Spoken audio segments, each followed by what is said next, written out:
ગુલામી આજે પણ છે, ફક્ત હવે સાંકળો દેખાતી નથી. અંગ્રેજો જાણતા હતા કે ભારતને લાંબા સમય સુધી તલવારની ધારથી હરાવી શકાય નહીં, એટલે એ લોકો એક ડેન્જરસ ગેમ રમ્યા, ડિવાઈડ એન્ડ રૂલ.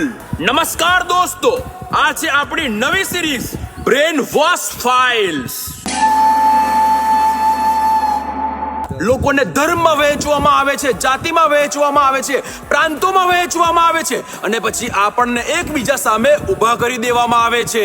અને જ્યારે લોકો બહારથી તૂટી જાય ત્યારે રાજ કરવું સરળ બની જાય છે.